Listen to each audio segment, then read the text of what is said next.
ഞാൻ ഒരു കഥ சொல்ல പോறேன். അസി റോക്കി എന്നാണ് എൻ്റെ പേര്. ഒരു കഥ കേട്ടിട്ട് കുറച്ച് നാളായി, നല്ല മൂഡ് പറവച്ച. എനിക്ക് തോന്നുന്നത് ഞാനൊരു 4ാം ക്ലാസ്സിൽ പഠിക്കുന്നത് മുതൽ ഞാൻ ആരെയും ഡിപ്പെൻഡ് ചെയ്തിട്ടില്ല.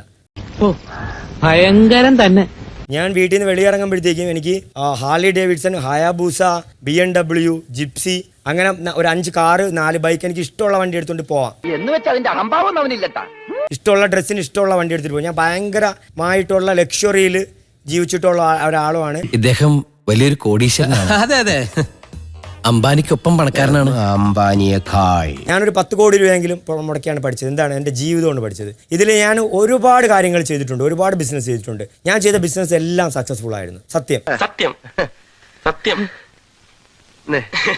സത്യം. അത് കൂടെ പറയാം. എൻ്റെ വീട് സ്വിമ്മിംഗ് പൂളുണ്ട്. എൻ്റെ ബെഡ്റൂം 1200 സ്ക്വയർ ഫീറ്റ് ബെഡ്റൂമാണ്. ഇതിന് ഒരുപാട് ഫാക്ടറീസ്, സ്റ്റാർ ഹോട്ടൽസ്, ബാറുകൾ, എന്തിന് റിസർവ് ബാങ്ക് വരെ ഇദ്ദേഹത്തിന് സ്വന്തമായിട്ടുണ്ട്. 3 എൻ്റെ ബാത്റൂം 700 സ്ക്വയർ ഫീറ്റ് ബാത്റൂമാണ്. എനിക്കൊരു സെപ്പറേറ്റ് ഒരു സ്പേസ് ഞാൻ ഉണ്ടാക്കിയിട്ടേക്കുന്ന ഒരു സ്പേസ് എന്ന് വെച്ചാൽ ഒരു 7000-8000 സ്ക്വയർ ഫീറ്റിന്റെ ഒരു സ്പേസ് ഉണ്ട്. ആ സ്പേസിന്റെ പേരാണ് റോക്കി മാൻഷൻ. ഫുള്ള് ഗ്ലാസ് ഇട്ടുള്ള റോക്കി മാൻഷനിൽ നിന്നാണ് ഞാൻ വരുന്നത്. ഓക്കെ, അതിനൊന്നും ഇല്ലേ?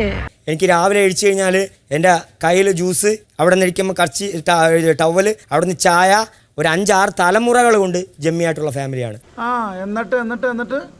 ഞാൻ എൻ്റെ 5 വയസ്സ് മുതൽ ഞാൻ കരാട്ട പഠിച്ചിട്ടുണ്ട്. എൻ്റെ 5-6 വയസ്സ് മുതൽ ഞാൻ കളരിപ്പയറ്റ് പഠിച്ചിട്ടുണ്ട്. കോളേജും കാര്യങ്ങളൊക്കെ ഇങ്ങനെ ഫൈറ്റും കാര്യങ്ങളൊക്കെ ആയിട്ട് ഇങ്ങനെ പോകുമ്പോഴാണ് ഫുൾ കാശ്മീരിലോട്ട് മൊത്തമായിട്ട് അങ്ങോട്ട് മാറി തുടങ്ങി.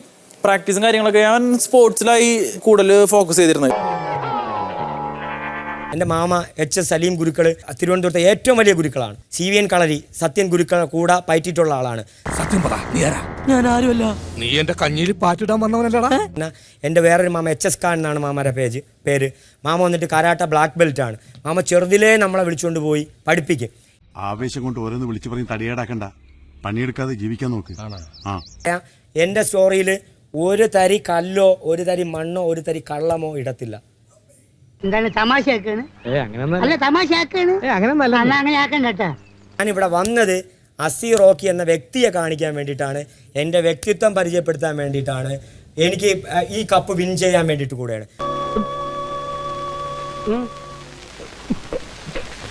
ആകെ ഉള്ള ഒരു വിഷമം എന്ന് പറഞ്ഞു കഴിഞ്ഞാൽ, ഞാനുള്ള ഈ സീസണിലായിപ്പോയി നിങ്ങളെല്ലാരും വന്നത്.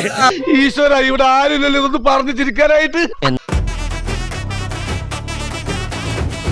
ഗെറ്റ്റൂമിനാണ് പോയി ഞാൻ പറഞ്ഞു, ഇല്ലോ 80 ദിവസം ഒന്നും മനസ്സിൽ വെക്കണ്ട, ഒന്ന് പോവാടാ പോയി തരത്തി പോയി കളിക്കടാ. ഞാൻ പറഞ്ഞു 80 ദിവസം ഒന്നും മനസ്സിൽ വെക്കണ്ട, ഞാൻ ഇതുവരെയായിട്ട് നിങ്ങൾ അടിച്ചിട്ടില്ലല്ലോ, ഇങ്ങോട്ട് അടി വന്ന ജിൻഡോ ഉറപ്പിച്ചോ, ജിൻഡോ കപ്പടിക്കില്ല. നീയാണല്ലോ കോടതി, ഓടാമേര്. ഞാൻ ഭയങ്കര ഡേഞ്ചറാണ് ആ കാര്യത്തിൽ. കാരണം പൊട്ടിച്ച് മാറ്റിച്ച് കപ്പിൻ്റെ 7 അയൽവക്കത്ത് വരാത്ത രീതിയിൽ ആക്കും. പക്ഷെ ഇങ്ങോട്ട് അടിച്ചാ ഉറപ്പ. പിന്നെ എനിക്ക് മോളും കീഴും നോക്കാറില്ല, ഞാൻ എടുത്തിട്ട് അലക്കി. അതെ, ഇടഞ്ഞ ഞാൻ കൊമ്പനാ, കൊമ്പൻ കൊലയില്ലാത്ത കൊമ്പൻ. ആകെ മാശാക്കി കപ്പിന്റെ അവിടെ ജിന്റെ എത്താത്ത രീതിയിൽ കുളം തോണ്ടി കൈ തരും. ചുമ്മാ തങ്ങിയെന്ന് തോറ്റാ പോരെ, അതിന് വീരവാദം വേണോ? ചുമ്മാ തങ്ങിയെന്ന് തോറ്റാ പോരേന്ന്. അടിച്ച ജിൻഡോനെ ഏത് വഴിക്കും ഞാൻ എന്ത് ചെയ്യും, കപ്പിലെത്തിയില്ല, അത് ഞാൻ ഉറപ്പ് തരും. എടാ, നീ ശരിക്കും മണ്ടനാണോ അതോ മണ്ടനെ പോലെ അഭിനയിക്കാണോ? ശരിക്കും മണ്ടനാണ് സാർ. അയാളെ ആര് പഠിപ്പിച്ചോ ആ പഠിപ്പിച്ച ആളുടെ തന്ത വേർഷനാണ് ഞാൻ. നിനക്കതൊക്കെ എങ്ങനെയാ സാധിക്കുന്നത്? അയാളെ ആര് പഠിപ്പിച്ചോ ആ പഠിപ്പിച്ച ആളുടെ തന്ത വേർഷനാണ് ഞാൻ. വണ്ടി തള്ളാൻ വേറൊരു തന്റെ സഹായം വേണ്ട, ഞാൻ മാത്രം മതി. അടിച്ച ജിൻഡോനെ ഏത് വഴിക്കും ഞാൻ എന്ത് ചെയ്യും, കപ്പിലെത്തിയില്ല. എന്റെ വേളാങ്കണ്ണി മാതാവേ, ഇവന് കുറച്ചു ബുദ്ധി ഉണ്ടായിരുന്നെങ്കിൽ മന്ദബുദ്ധി എന്നെങ്കിലും വിളിക്കായിരുന്നു, അതും ഇല്ലാതായി. അടിച്ച ഉറപ്പ. പിന്നെ എനിക്ക് മോളും കീഴും നോക്കാറില്ല, ഞാൻ എടുത്തിട്ട് അലക്കി.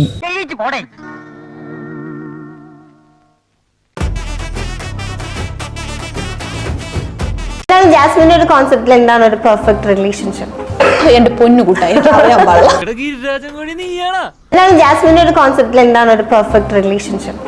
എന്റെ പൊന്നു കൂട്ടായി, എനിക്ക് അറിയാൻ പാടില്ല. പൊന്നോ കൊടുക്കത്താ പിന്നെ 2023 ആ ഒരു ഇയറിലെ ജാസ്മിന്റെ ലൈഫ് ഒരു ഫിലിം ആക്കുവാണെങ്കിൽ അതിന് എന്ത് പേരിടും? നീ ഇപ്പൊ ചോദിച്ചതേ ഒരു ആദ്യം ഊള ആൻസറാ. ഇനി 2023 ചെയ്യാൻ പറ്റാതെ പോയതും അതാണെങ്കിൽ ചെയ്യാം, പക്ഷെ കുറച്ച് ദിവസം കൂടിയല്ലേ ഉള്ളൂ. ചെയ്യാൻ പറ്റാതെ പോയതോ? കല്യാണം കഴിക്കാൻ പറ്റിയിരുന്നെങ്കിൽ. ഞാൻ മലം മുട്ടി നിൽക്കുന്ന ആനയാണ്. എനിക്ക് കെട്ടാ മുട്ടിയിരിക്കാണ്, എന്നെ തടയരുത്. റിലേഷൻഷിപ്പ് ഇത് പോവാൻ നേരത്തും എനിക്ക് മുമ്പിൽ വേറെ കുറെ കാര്യങ്ങളുണ്ട്, എനിക്ക് ഇതും പിടിച്ചോണ്ടിരിക്കാൻ പറ്റില്ല. എന്നിട്ട് അപ്പൊ സിംഗിൾ ലൈഫ് ബോറടിക്കുന്നുണ്ടോ? എടാ എനിക്ക് സിംഗിൾ ആയിട്ട് ജീവിക്കാൻ അറിയില്ല. എന്നോടൊന്നും ചോദിക്കരുത്, എനിക്കൊന്നും അറിയില്ല. പക്ഷെ ഇപ്പൊ ഞാൻ പഠിച്ചു സിംഗിൾ ആയിട്ട് ജീവിക്കാൻ. എനിക്ക്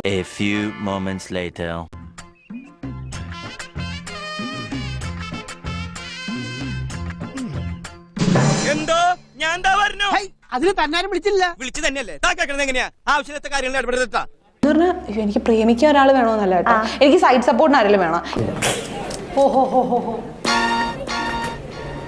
എനിക്ക് പ്രേമിക്കാൻ ഒരാൾ വേണമെന്നല്ല കേട്ടോ, എനിക്ക് സൈഡ് സപ്പോർട്ടിന് ആരെങ്കിലും വേണം. അല്ലെങ്കിൽ പിള്ളേച്ചൻ നുണ പറയുന്നതായിരിക്കും. എല്ലാം തുറന്ന് പറയാൻ ഒരാൾ വേണം, എന്റെ പ്രശ്നങ്ങൾ പറയാൻ, പെട്ടെന്ന് എനിക്ക് കരച്ചിലൊന്ന് ഓടിപ്പോയി കരയാൻ, കുറെ പൊട്ടത്തരങ്ങളൊക്കെ പറയാൻ. നല്ല ബെസ്റ്റ് മോളാ. ഇതിന്റെ ഒരു വിത്ത് കിട്ടോ? ഞങ്ങളുടെ ഈ സൈസ് ഇല്ല.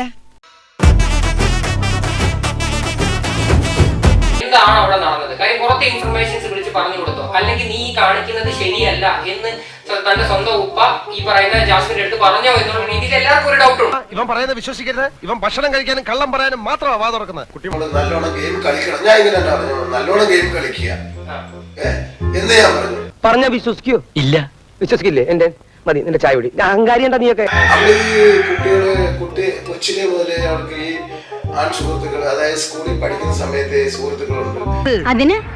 അതിനൊന്നും ഇല്ലേ? ഇവിടെ വരുന്ന സമയത്ത് ഈ ദേഹത്ത് അടിച്ചും പിടിച്ചും അത് നമ്മളത്ര കാര്യമാക്കി എടുക്കാറില്ല. തീരാണല്ലേ. പെട്ടെന്ന് ഇനി മാളിങ്ങനെ കളിക്കുന്നത് കൊണ്ട് പെട്ടെന്ന് ഇത് കണ്ടുകൊണ്ടാണോ ഉപ്പായിക്ക് ഇങ്ങനെ വന്നത്, അല്ലെ വാപ്പായിക്ക് ഇങ്ങനെ സംഭവിച്ചത് എന്നുള്ള ചിന്ത ഉണ്ടായിട്ടുണ്ടോ എന്ന് എനിക്കറിയില്ല. അല്ലെങ്കിൽ പിള്ളേച്ചൻ നുണ പറയുന്നതായിരിക്കും. വേറൊരു കാര്യം ചോദിക്കാം. പലപ്പോഴും ജാസ്മിൻ അതിനകത്ത് നിന്ന് ഗബ്രിയോട് ഞാൻ കമ്മിറ്റഡ് ആണ് എന്ന് പറഞ്ഞിട്ട് പിന്നെ പെട്ടെന്ന് അത് മാറ്റി പറയും. ആര് പറഞ്ഞു? എപ്പ പറഞ്ഞു? ഞാൻ പറഞ്ഞിട്ടില്ല. പിന്നെ അത് കമ്മിറ്റഡ് ആണ് വീണ്ടും പറയും. അത് കഴിഞ്ഞ ശേഷം ഇപ്പൊ അത്തയുടെ കോള് വന്നതിന് ശേഷം എല്ലാവരുടെയും മുന്നിൽ പൊട്ടിക്കരഞ്ഞുകൊണ്ട് പറഞ്ഞു ഞാൻ കമ്മിറ്റഡ് ആണ് എന്ന് ഞാൻ പറഞ്ഞ രീതിയിൽ പറഞ്ഞു. അതെന്താ ശരിക്കും തോന്നുന്നത്? അതൊക്കെ ഗോപാലകൃഷ്ണൻ ഒരു നമ്പർ അല്ലേ?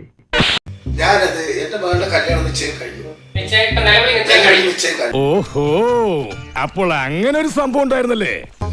പച്ച മലയാളത്തിൽ പറഞ്ഞ ലവ് കോമ്പോ എടുത്തു കഴിഞ്ഞാൽ ജനങ്ങൾ അക്സെപ്റ്റ് ചെയ്യും എന്നുള്ളൊരു ചിന്ത ഉണ്ടായിരിക്കാം എന്റെ മകളുടെ മനസ്സിലുണ്ടായിരുന്നു. ഭയങ്കരം തന്നെ. ഇവിടുന്നേ പറഞ്ഞു വിട്ടതാണ്. ഒരു കരച്ചില് ഈ കരയരുത്, ലവ് കോമ്പോ പിടിക്കരുത് എന്നൊക്കെ പറഞ്ഞു വിട്ടതാണ്. അറിഞ്ഞൂടാ. മുഖത്ത് നിറച്ച് വിനയം വാരിത്തേച്ച് വച്ചാലും ഇടയ്ക്കിടയ്ക്ക് ഉള്ളിക്കിടക്കണ ഫ്രാഡുകൾ പുറത്തോട്ട് തള്ളി തള്ളിക്കാറ് വരും. അവിടെ ചെന്നപ്പോൾ അവളുടെ ആ ഒരു മൈൻഡ് ഏത് രീതിയിൽ, അവള് നല്ല ഗെയിമറാണ്, വേറെ ആരും ഇല്ലെങ്കിൽ അവള് തന്ത്രശാലിയുമാണ്. പക്ഷെ ചില സമയങ്ങളിൽ തന്ത്രങ്ങൾ ഒരുപാട് ഓവറാവുന്നു. സത്യമാണെങ്കിലും എനിക്ക് അംഗീകരിച്ചു കൊടുക്കാൻ പറ്റുമോ? വരുന്ന പ്രശ്നങ്ങളാണ് ഇതെല്ലാം. എല്ലാവർക്കും സന്തോഷമായല്ലോ? എനിക്ക് സന്തോഷമായി. എല്ലാവർക്കും പിരിഞ്ഞു പോവാം.